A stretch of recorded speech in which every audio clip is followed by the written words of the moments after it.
जनाब साडे प्यारे भाई डॉक्टर सरमद खान बलोच। टुर पईयां गड्डियां सैमन दियां रावां, टुर पईयां गड्डियां सैमन दियां रावां। देखां दवारा सखी लाल दा, सखियां दे सखी लजपाल दा।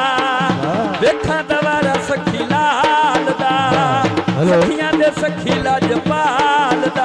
ठंड पैंदी ऐ निगाहां नूं, टुर पईयां गड्डियां सैमन दियां रावां।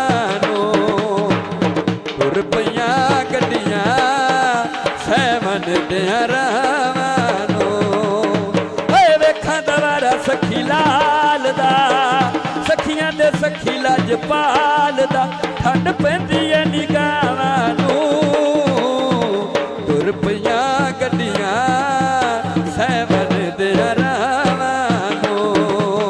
हो दूरू दूरू संगतां आवन लाल दे वेड़े